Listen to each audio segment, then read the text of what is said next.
जय माँ काली, जय माँ काली। आपने मेरी लाज ली, आपने मेरी लाज ली।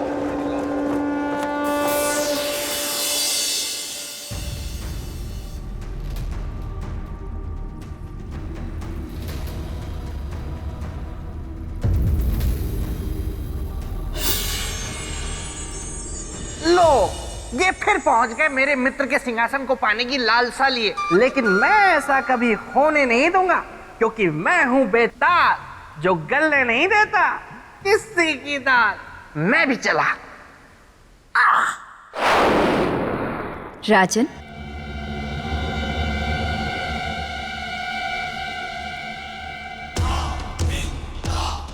प्रणाम देवी। कर्म किया है आपने अति महान, संसार करेगा आपका सदा गुणगान। पर मैं कुछ समझा नहीं, मैंने ऐसा क्या किया? जिस प्रकार सम्राट विक्रमादित्य ने अपने चरित्र की रक्षा के लिए सब कुछ त्याग दिया था, ठीक उसी प्रकार आपने एक अनजान स्त्री के चरित्र की रक्षा के लिए अपने जीवन को दांव पर लगा दिया। आप धन्य हो राजन।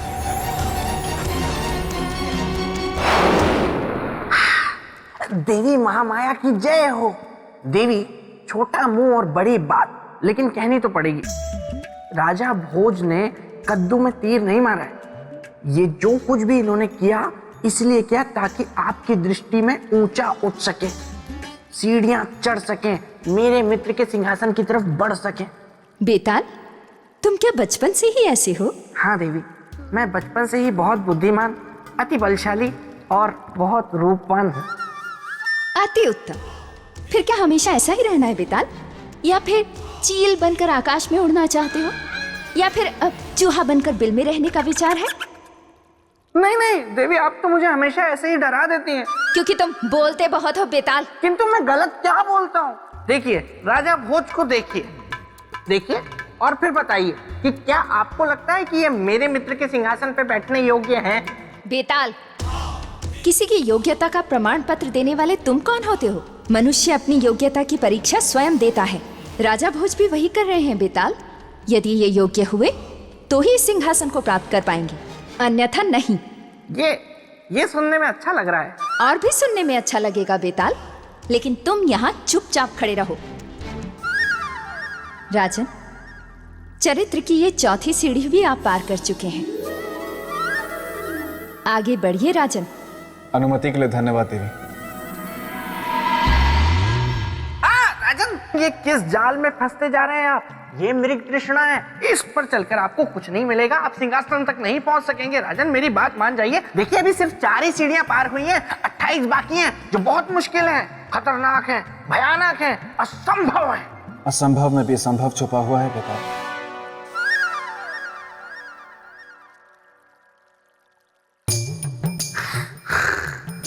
चौथी भी चढ़ गया।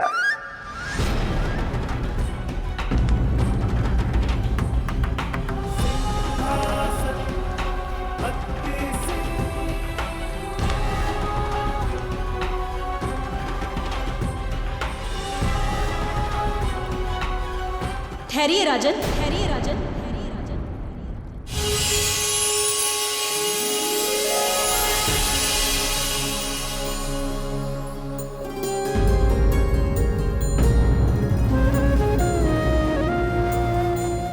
आप सब कौन है देवी?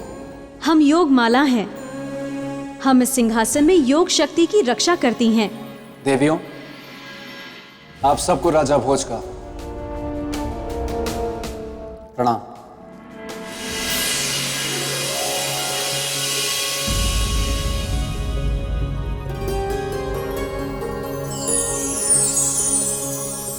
राजन,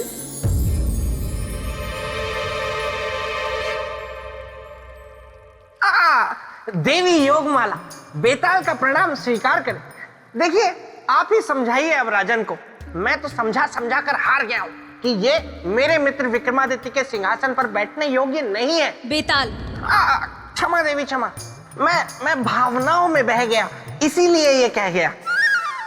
श्रीमान बेताल, मैं आपसे एक बात का निवेदन करना चाहता हूं कि आप इसी तरह चुनौतीपूर्ण से चुनौतीपूर्ण बातें मुझसे कहते रहें, ताकि मुझ में हिम्मत का संचार हो पाए और मैं परीक्षाओं पे परीक्षाएं पार करता रहूं। मेरी बातों से आपको हिम्मत मिलती है? और हौसला भी। हाँ बेटा, आपकी बातों से मुझ में हिम्मत का संचार होता है। यदि एक बार मेरा हृदय सिंहासन को त्यागने के विचार के बारे में भी सोचे, लेकिन आपकी बातें मुझ में एक नई हिम्मत, एक नई ऊर्जा भर देती हैं। इसलिए आपसे बस एक छोटा सा निवेदन है बेटा, कि आप इसी तरह मुझे चुनौतीपूर्ण बातें कहते रहें। कहिए कहिए, आप चुप क्यों हो गए? हाँ तो देवी, मुझे और क्या साबित करना होगा? इस सिंहासन को धारण करने वाले में चक्रवर्ती सम्राट विक्रमादित्य के समान योग शक्ति का होना भी आवश्यक है। राजन, अब मैं आपको सम्राट विक्रमादित्य की योग शक्ति की कथा सुनाती हूँ। हाँ देवी, सुनाइए, मैं उत्सुक हूँ।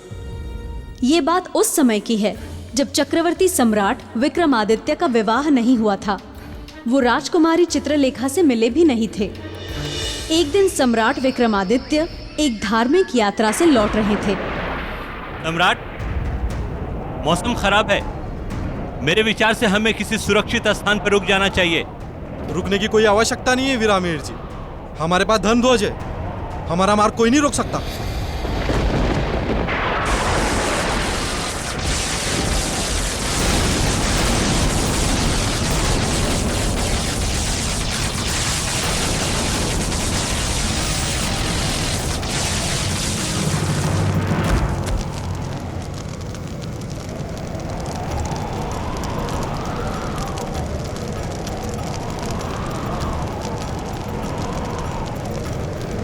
धर्म ध्वज का जल जाना तो अपशकुन होता है।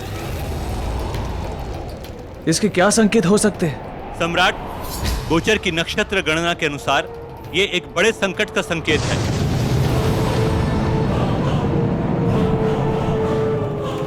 कैसा संकट?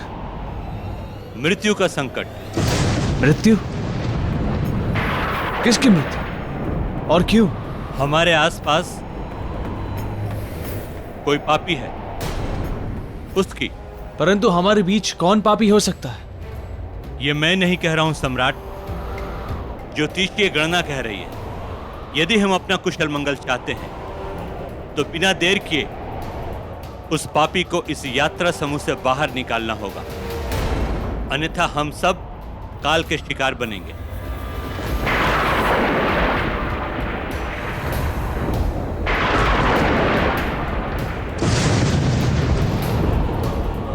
सम्राट, यह मात्र बिजली नहीं है, यह हम सबकी मृत्यु है।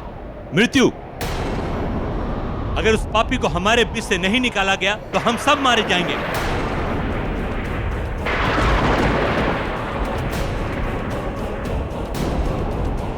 वीर जी, हमारे बीच का कोई भी व्यक्ति कहीं नहीं जाएगा।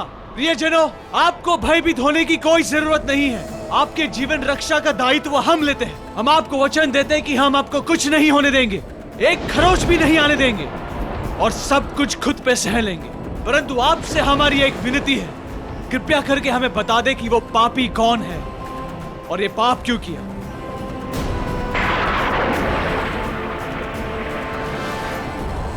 क्षमा कीजिए, क्षमा कीजिए, इस पापी को क्षमा कीजिए महाराज। क्या पाप किया है आपने? मंदिर से आते हुए भगवान की मूर्ति मैंने ही चोरी की थी। सम्राट, इस चोर को अभी इसी समय यात्रा समूह से बाहर कर दीजिए। इसके कारण हम सभी के प्राणों को संकट में नहीं डाल सकते। नहीं सेनापति, गुस्से में लिया गया निर्णय समाधान नहीं होता। इस व्यक्ति ने सबके सामने अपना पाप स्वीकार किया है।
विक्रमादित्य की, सम्राट विक्रमादित्य की, सम्राट विक्रमादित्य की। देवी, मेरे मन में एक प्रश्न उठ रहा है कि एक मृत व्यक्ति जीवित कैसे हो सकता है? ये संभव है केवल योग शक्ति के द्वारा। और सम्राट विक्रमादित्य, वे तो योग शक्ति के बहुत बड़े साधक थे। शरीर अवश्य उनका नष्ट हो चुका था, किंतु आत्मा जीवित थी, क्योंकि आत्मा तो कभी नहीं मरती। इसलिए उन्होंने योग बल का सहारा लिया और अपने नष्ट शरीर को पुनः पहले जैसा कर लिया।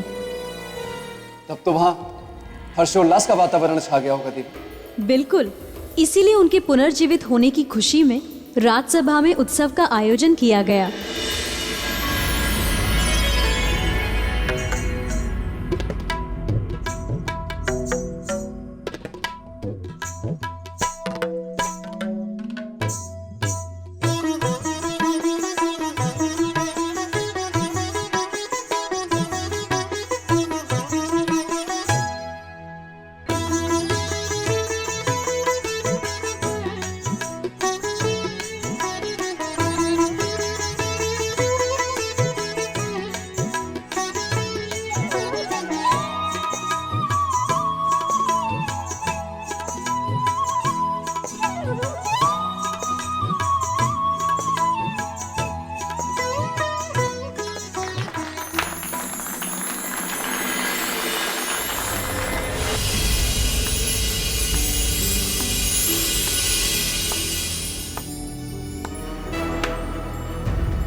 रहा मीर जी।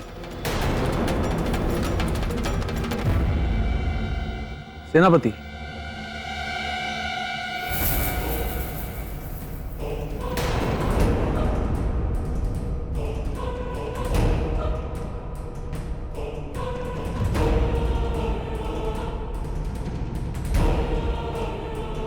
कौन है वो जिसने हमारे दरबार में तंत्र शक्ति प्रयोग करने का दुस्साहस किया है?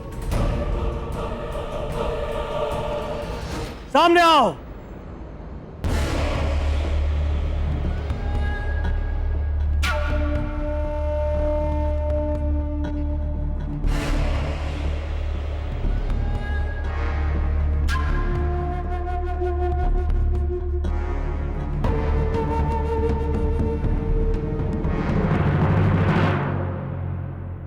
योगी, हमारी राजसभा में कौन है आप? आपकी शक्ति प्रयोग करने का उद्देश्य क्या है? क्या सिद्ध करना चाहते हैं आप? सिद्ध नहीं करना चाहता, केवल स्मरण दिलाना चाहता। किस बात का स्मरण? उस दिन की घटना का, जिस दिन आपका जीवन संकट में था और आपकी मृत्यु निश्चित थी। विक्रमार्जन! हे परम पिता परमात्मा, हमारे जीवन की रक्षा कर।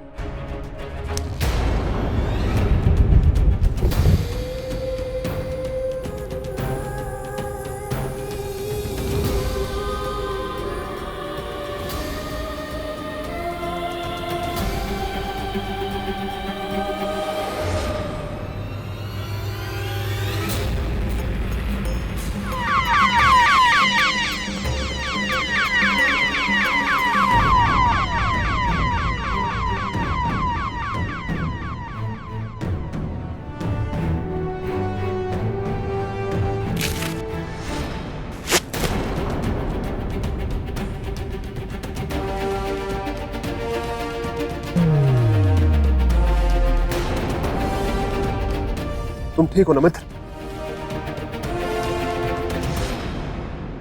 धर्मार्थ, बहुत बहुत धन्यवाद तुम्हारा। आज अगर तुम समय पर आकर अपनी स्तंभन विद्या का प्रयोग नहीं करते तो हमारी मृत्यु निश्चित थी। ऋणी हो गए तुम्हारे।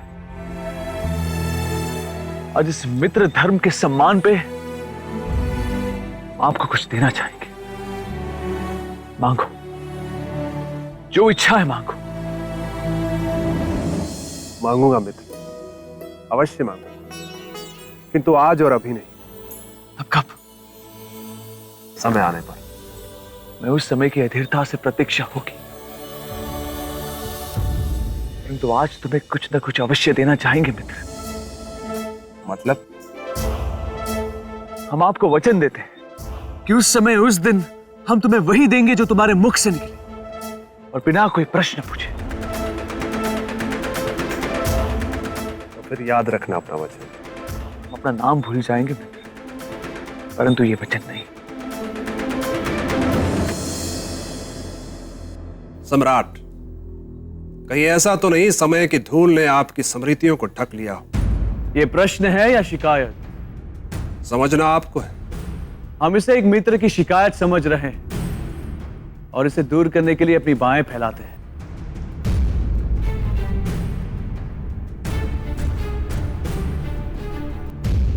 वर्षों बाद मिले हो मित्र, आओ गले लगो।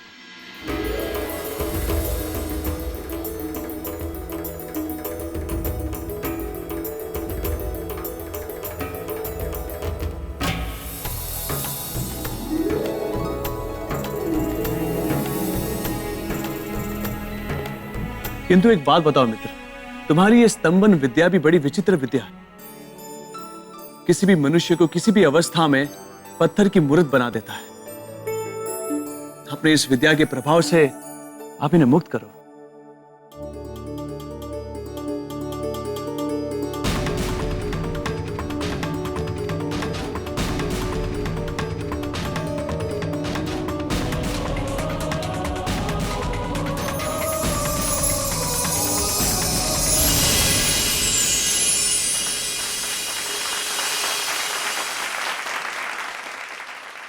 मित्र, मुझे किसी से प्रेम हो गया है। उसे विवाह करना चाहते हो? हाँ। तो फिर समस्या क्या है मित्र? समस्या यह है कि विवाह के लिए स्वयंवर रचा गया है। उसकी एक शर्त है जिसे केवल तुम पूरा कर सकते हो। समझ गए मित्र, जो शर्त पूरी करेगा विवाह भी वही करेगा। हाँ।